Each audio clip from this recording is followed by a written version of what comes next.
সত্যি এই মানুষটির সম্পর্কে যত বেশি জানছি তত বেশি অবাক হয়ে যাচ্ছি। শ্রদ্ধায় মাথাটা নিজে থেকেই নত হয়ে আসছে বারবার। কথাতেই আছে না, ছবি কথা বলে। আজকের ভিডিওর থাম্বনেল দেখে আপনাদের মনে হচ্ছে না ওটা কথার কথা নয়, বরং সত্যি? আমার অন্তত তাই মনে হচ্ছে।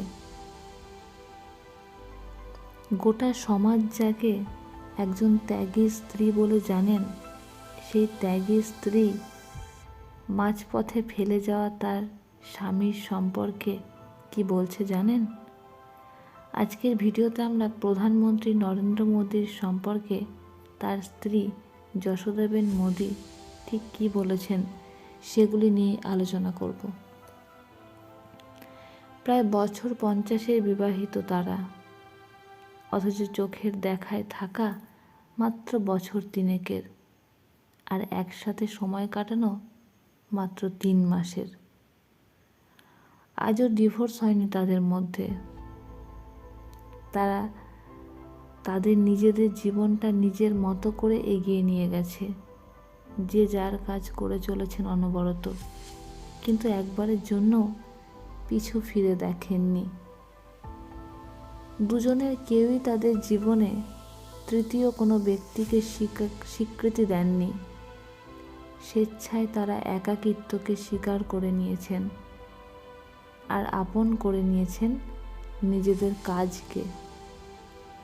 যশোদাবেন মোদী এখনও স্বামীর দেওয়া মঙ্গলসূত্র পরে, সিঁথিতে চওড়া সিঁদুর পরে পৃথিবীর এক প্রান্তে নরেন্দ্র মোদীর স্ত্রী হিসেবে নিজের জীবন অতিবাহিত করছেন। অথচ তার মনে কোনো আক্ষেপ নেই, কোনো অভিযোগ নেই তার স্বামীর প্রতি। তাই তো তিনি কত সহজভাবে বলে দিয়েছেন, আমি জানি উনি জিতবেন। আমি ভগবানের কাছে প্রার্থনা করি তিনি মানুষের সেবা করুন।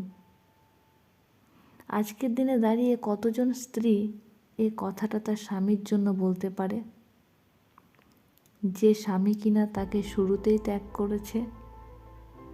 এখন তো সম্পর্ক ভাঙে মোটা টাকা আর অপমান অপবাদের হাড্ডাহাড্ডি লড়াই দিয়ে। ভেঙে যাওয়া সম্পর্কের মানুষটার জন্য প্রার্থনা তো দূরের কথা, দুটো সম্মানজনক কথাও কেউ বলে কিনা সে বিষয়ে যথেষ্ট সন্দেহ রয়েছে বর্তমান দিনে। কিন্তু যশোদাবেন স্বামীর থেকে কিছু না পেয়েও তিনি স্বামীর জন্য প্রার্থনা করে গেছেন। তার জয়কে নিজের সাফল্য ভেবে উদযাপন করেছেন। ছবিতে আমরা দেখেছি এক মুখ হাসি নিয়ে হাতে বিজেপির পতাকা ধরে নিজেকে একজন বিজেপি সমর্থক হিসেবে সর্বসমক্ষে তুলে ধরেছেন তিনি। সত্যি কি তার অবদান ভুলে যাওয়ার? প্রধানমন্ত্রী নরেন্দ্র মোদীর জীবনে যশোদাবেন মোদী একজন পরম পাওয়া।